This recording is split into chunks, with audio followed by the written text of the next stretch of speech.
Got Mr. Ballin', man. It's Mr. Ballin' Sunday. I enjoyed my birthday week. You feel me? Yeah, this kind of a long video, so we're finna go ahead and get started on this motherfucker. How y'all beautiful Sunday going? Of course, next week we're going back to regular schedule. You feel me? I got it's a lot of videos I gotta react to. That chapter, Anasaurs, all of them. Yeah.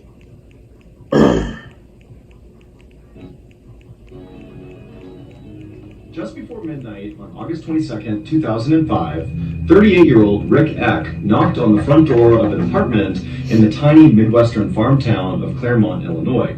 As Rick waited for the door to open, he could barely stand still because he was so excited about what he was going to be doing that night. Finally, the door swung open, and Rick saw right in front of him this very skinny and gaunt-looking woman with dark hair and dark eyes staring back at him. Her name was Irenia Kotner, and she was 34 years old, and by day she worked at Walmart, but at night she became the real version of herself. She was a witch who actually led a group of witches known as a coven that Rick was a part of. Without saying anything, Irenia motioned for Rick to follow her into her apartment, and then Irenia turned and began walking away. And Rick, before stepping over the threshold, he paused for a moment and just turned to the guy he had brought with him, a tall, muscular man named David Lindner. And Rick, he just kind of nodded at David, and David nodded back, and then the two of them walked inside. As Rick and David followed Irenia into her apartment, Rick still could barely contain his excitement. He had only joined this coven recently, about a year and a half ago, and so witchcraft, which is something they were going to be doing that night, was kind of new to him, but it was very exciting. Rick had been inspired to become a witch and join this coven after watching the Harry Potter movies, and so he was hopeful that tonight would go something like Harry Potter. And Rick knew Ain't shit nice about ain't nothing good about witchcraft. It's real, but David, the guy he had brought along, was this very powerful warlock, which is a male witch, and so he figured, if David's here, this is bound to go to plan. Rick just hoped he'd be able to keep up with David, or at least play some sort of meaningful support role. Irenia eventually led Rick and David down this dark hallway to this small living room where in the middle of the floor was a ring of lit candles. And as soon as Rick and David stepped into the room with Irenia, they were hit with this powerful smell of incense that had been burning in the room, and also there was all this smoke hovering in the air from the various things that Irenia had been burning in preparation for tonight's event. Rick, David, and Irenia walked quietly into the middle of this circle of candles, and they sat down cross-legged in a circle facing each other, and then they got ready to begin. Life in the town of Claremont was normally very quiet and peaceful. I mean, this is a town that literally has more cornfields than people, and Claremont is over 100 miles away from the nearest city. But beneath the calm exterior, Claremont had a dark side. Amongst the 200 or so residents of Claremont were several very dark witches. Not this coven, not Irenia, Rick, and David. They were the good guys. The dark witches, they were kind of out and about in this town and doing bad things, like practicing evil magic and evil witchcraft. And so this coven, led by Irenia, was actually in place to try to combat these evil witches in their midst. And tonight, Rick, David, and Irenia were going back in evil witchcraft. And so this coven, led by Irenia... I was trying to see what city that was, because I'm not going there. Ever. was actually in place to try to combat these evil witches in their midst. And tonight, Rick, David, and Irenia were going to attempt to perform their most ambitious and important magic yet. The coven was going to attempt to break a powerful hex, which is kind of like a curse. And this hex was cast by a person who might very well be the worst of all the dark witches in Claremont, a 16-year-old girl named Lindsay Kassinger. As Rick sat cross-legged in the middle of the circle, he found himself staring at the two slightly bigger candles that sat in the dead center of the circle, that were basically right between Rick, David, and Irenia. And David, as he stared at these two candles, he saw etched in each of the candles' bodies were words. On one candle it said Lindsay, and on the other candle it was etched baby, because it would turn out this very evil dark witch, Lindsay, was pregnant. And so instead of having to combat one dark soul, the coven would have to combat two, because Lindsay and her baby were kind of intertwined. Now, before this night, the coven had attempted several times to try to break this hex that Lindsay had cast. And the coven believed initially this hex was actually cast directly at Irenia, because Irenia was suffering from things like depression and anxiety and not finding love. And so, of course, that had to be a product of this curse. And as the coven had continued to try and fail at breaking this hex, the hex had only become more powerful and begun to spread from Irenia to other witches in this coven who actually were not present this particular night, including a 20-year-old woman who began complaining of depression and ever-worsening headaches, which of course had to be because of this hex. And so that was why, on this night, the coven had decided to really beef up their attack on this hex. And so that was why Rick had gone out and brought in David, the experienced warlock from St. Louis, Missouri, who claimed he had broken a hex before and he could do it again for them. Go Beagle!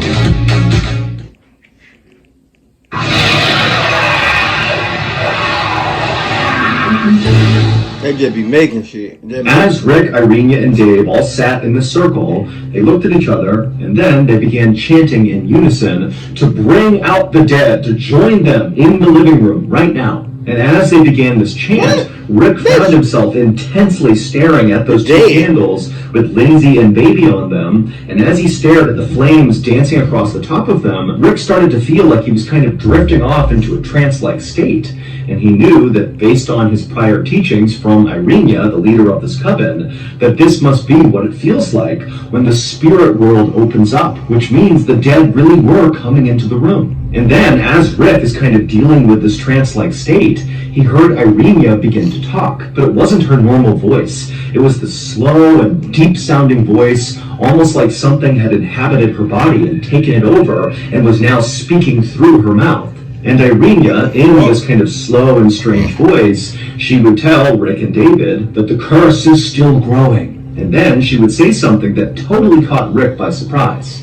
She said, again in that slow, strange voice, that the hex now was also on Rick and his entire family. And if they didn't break this hex immediately, Rick and his family would all perish. And when Rick heard this, he's still in this trance-like state, but his heart began racing because he didn't know this hex could potentially affect his loved ones. And so this was a really big deal. They needed to end this hex tonight. Rick listened intently as Irenia began to say in this strange voice what their plan was for that night to break this hex. Basically, Rick and David were going to perform a sacred ritual, and Irenia, she began to say to the spirits in the room that Rick and David, they were ready, but they needed help. And so after she said this, she went quiet, and so too did Rick and David, and they're all just sitting there kind of waiting for something to happen. And then after about a minute of just total silence, Irenia began to speak again, still in this strange, slow, bizarre voice. But Rick and David knew now it was a different voice coming out of her. Now Irenia was speaking on behalf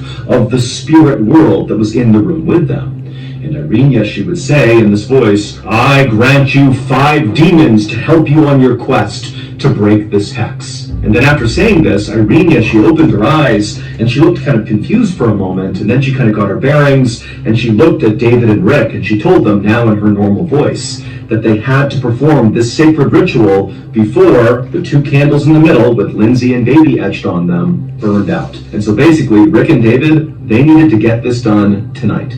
Then Irenia handed David a sacred tool that would be used that night in this sacred ritual that David and Rick were going to complete. And then Rick and David, they would stand up to leave, and before they left, Irenia would give them the typical witch send-off, which was, "Blessed be." And then Rick and David, they nodded their heads, they turned and walked out of the apartment, and as soon as they were out into the night, Rick could have sworn he saw dark shadows moving around all over the place, and he knew right then and there that he and David would be safe that night, because clearly the shadows moving around had to be those 5 demons that Irenia had called forth from the spirit world to protect them this night.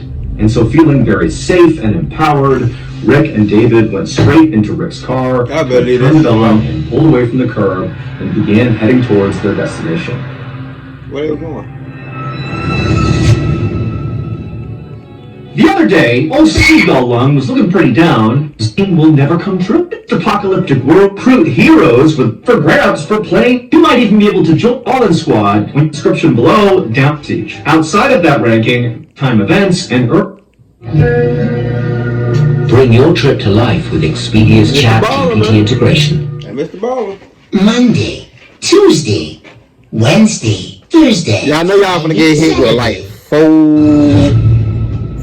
motherfucking. A few miles away, at the house where Oh, the ass on my video. 16-year-old evil witch, Lindsay Kassinger, lived, a 20-year-old Army private named Joshua Bennett was sitting at the kitchen table in Lindsay's house, eating chicken wings and just kind of enjoying his night. Josh didn't know Lindsay very well, but he wasn't at her house to see Lindsay. He was at her house to see his own mother. And Josh and his mother had a lot of catching up to do. She had abandoned him and his father when he was young, and so Josh's dad had raised him, and then when Josh was old enough, he had joined the military, and now he was about to deploy to the Middle East to go to war, but unexpectedly, Josh's father had died, and so Josh had come back to Illinois for the funeral, and it was at the funeral where he saw his mother. She was in attendance as well, and, even though he was upset with his mother for abandoning him, he felt like, you know what, I want to reconnect with her. And so he'd gone over and he'd given her a hug, and his mother had been so touched that she had asked Josh to come by her house in Claremont, Illinois, where she lived with her boyfriend. Claremont. Because she really wanted some alone time to actually hear about Josh's life and to, get back together again. And so, of course, Josh had said yes. And so here he was at this house in Claremont. Now, Josh had arrived at this house a little bit earlier, and he was surprised to discover that it was not just his mother and her boyfriend living there, but also his mother's boyfriend's son, whose name was Jackie, was also living there, along with his pregnant girlfriend, the evil witch, Lindsay Kassinger. But Josh didn't really mind that there was extra people. It was just maybe a little bit confusing that this was kind of a big roommate situation. But it seemed like Jackie and his girlfriend Lindsay were very nice people, and they quickly went downstairs to the apartment in the basement and kind of just stayed out of the way so Josh and his mother could catch up. And so after Josh finished eating his wings, his mother came into the kitchen, and the two of them chatted for hours, and then finally at about midnight that night, Josh decided to go to bed, so he said goodnight to his mom, he retreated to the bedroom, and he laid in bed. But he couldn't really sleep right away. I ain't gonna care. I don't see where this story was going. I thought it was going one way, but it ain't. I don't know where this story was going. Because he had a lot going on in his life. I mean, he had just lost his dad a couple of weeks ago, and then at the same time, he had reconnected with his estranged mother, and he's about to deploy to Iraq, to a war zone, and, he felt ready for that, but at the same time, he was kind of apprehensive, it's about to happen, I hope I'll be able to do my job. And so with all these kind of intense thoughts swirling around his head, he just kind of laid there and didn't really expect to sleep anytime soon. But eventually, Josh did fall asleep. However, it felt like he had only been asleep for a couple of minutes when he was abruptly woken up by the sound of barking coming out from the kitchen. Jackie's dog was going crazy. And so Josh grabbed his phone and he checked the time and saw it was 3 a.m. And so instead of going out there and dealing with this dog, he just thought, you know what, it's going to stop eventually. And so Josh grabbed his pillow and he put it over his head and tried to muffle the sounds so he could fall back asleep. But it didn't work. The dog just kept on barking. And then when Josh took the pillow off his head and kind of sat up, wondering what he should do about this dog situation, he heard the sound of a man's voice, a stranger's voice, saying, "I bring you forth from the dark." And then after Josh heard this, he heard the sound of a woman screaming, and it sounded like his mom. And so acting on instinct, Josh leapt from his bed, he ran out of the room, and he goes into the kitchen, and he sees the dog is jumping and barking and going mad, and his mom is screaming, and there's this guy grabbing her, kind of grappling with her, who's wearing black gloves and a ski mask, and there's another guy next to him with the same getup. It's absolute chaos, but... Tell you what. His relationship with him was different. He just bonded with him. I heard one more screaming like that, and my dog barking, I would grab my pistol. And whoever was holding my mom like that would have been gone. I ain't gonna lie, they would have been the ghost. I'm not even playing. They would have been gone. Linito. Before Josh could run over and save his mother, suddenly his chest felt like it was on fire, and then he went blind, and his eyes had this burning pain in them, and then he couldn't breathe, and he was stumbling backwards, barely able to stand. Minutes later, Rick, who was one of the witches from the coven, bolted out of the front door of Lindsay's house where all this chaos was happening, and he just took off running across the street directly into a cornfield. And as he ran, he felt this throbbing pain in his leg, and he could feel blood pooling in his shoe. Rick ran until he couldn't run any farther, and then he collapsed onto the ground, and then he began thinking about what an absolute disaster it had been inside of the evil witch's house. Not only had they failed to break the hex cast by Lindsay, but also Rick was concerned that David, his partner, who was still at the house, was dead. And Ricky began looking around wildly, hoping all those demons that were sent to help them from the spirit world, he was hoping they'd be nearby and they'd know what to do. But Rick looked around and there was no one. And so Rick thought for a second, oh my gosh, Lindsay's hex must be stronger than any of us realize. We have to do something now. We have to end this before me and my family get killed too. And so Rick pulled out his phone and he called Irenia, the leader of the coven, to get her advice about what they should do next. But Irenia didn't respond to what Rick was saying the way he expected her to. Instead, she seemed very cold and almost enraged at what he was saying. And then, before Rick could kind of figure out what was going on with Irenia, he heard off in the distance the sound of sirens making their way to the evil witch's house. Over the next few days, police detectives would speak to everyone inside of Irenia's coven, as well as everyone who knew both Irenia and Lindsay.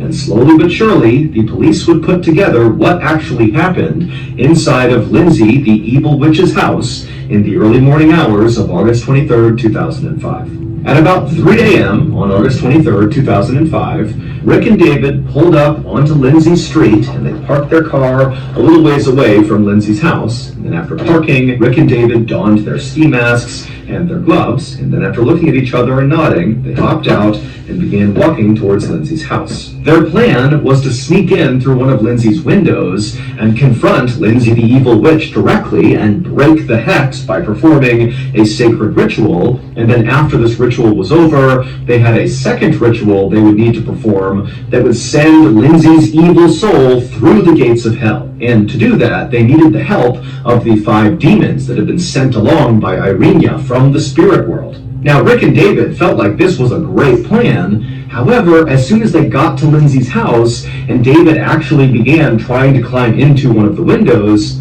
everything fell apart. First, the dog began to bark inside of Lindsay's house, and that alerted Josh's mother, who came into the kitchen and sees the dog and sees David falling through the window.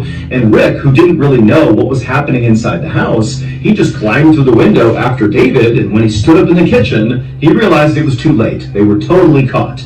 And so Rick, not really knowing what to do, he's seeing all this yelling and chaos happening. He looks over at David, and he sees David grab something from his belt, and he pulls it out. And it was the tool that Irenia had given them when they left her apartment to go carry out this sacred ritual. This tool was part of that sacred ritual, and it was a long, sharp knife.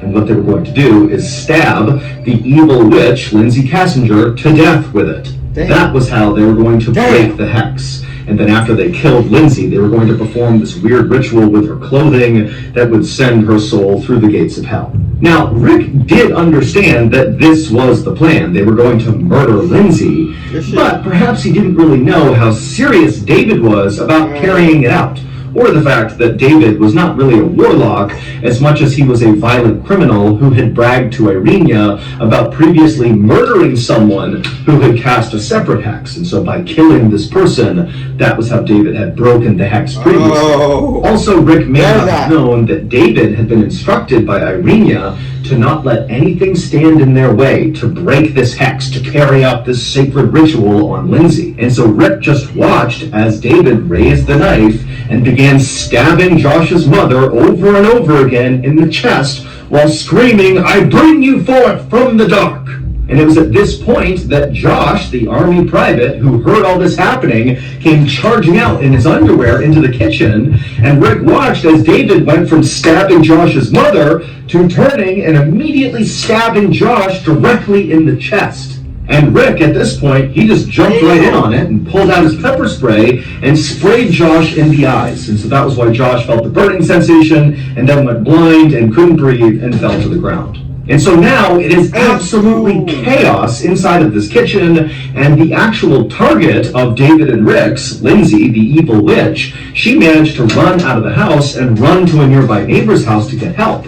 Meanwhile, the evil witch's boyfriend, Jackie, he comes upstairs carrying a shotgun. And at this point, Josh is on the ground, clearly dying from the stab wound to his chest. His mother as well is struggling on the ground, and David is going totally nuts, saying all these strange things and whipping his knife around, and Rick is just totally panicking and doesn't know what to do. And so when Jackie ran at Rick with this shotgun, Rick pulled out his own knife and attempted to stab Jackie, but somehow missed Jackie and stabbed himself in the leg. And so that was why his leg was throbbing and bleeding, because he had stabbed himself. And then after Rick had stabbed himself, Jackie just walked over and Spartan kicked Rick.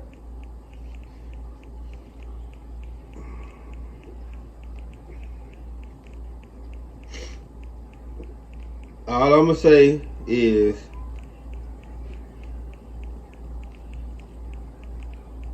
that letter had something to do with it. If you know, you know. If you know, you motherfucker know.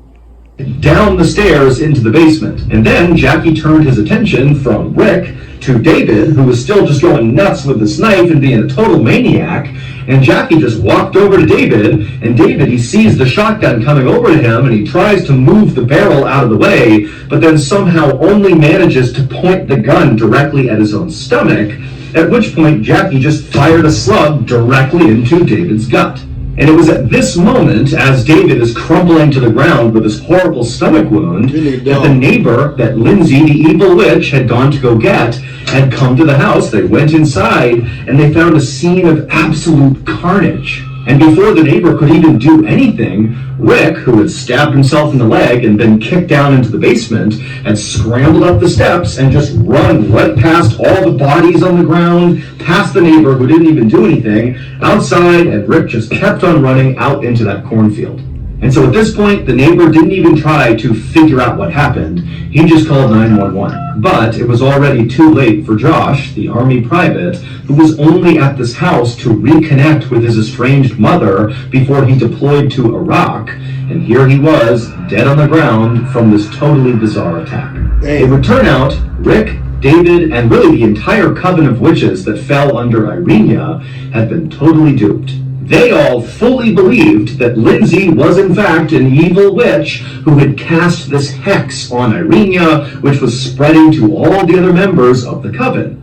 But in reality, Irenia, the leader of this coven, she didn't believe there was a hex. That had nothing to do with any of this. The whole coven thing was totally made up. She was just jealous that Lindsay was dating Jackie. Irenia had previously dated Jackie, and they had broken up, and Irenia still wanted to get back together, but Jackie didn't. And so now that Jackie was with Lindsay, Irenia just couldn't handle it.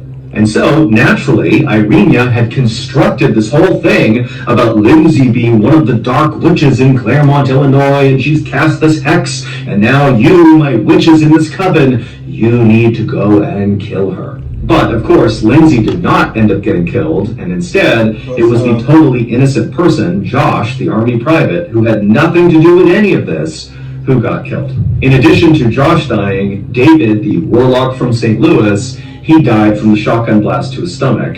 And then Josh's mother, who had been stabbed repeatedly by David, she would actually survive her attack.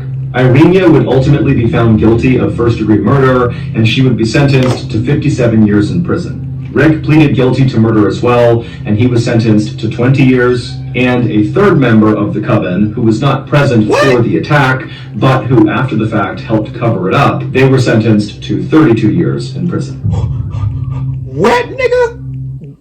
And she would be sentenced to 57 years in prison. Rick pleaded guilty to murder as well, and he was sentenced to 20 years, and a third member of the coven, who was not present for the attack, but who after the fact helped cover it up, they were sentenced to 32 years in prison. So, the person that actually did the murder, who actually did the motherfucking murder, gets 20 years, pleads to 20 years, and the person that helped cover up the motherfucking murder got 35 years? It's crazy. I ain't gonna lie, that's crazy.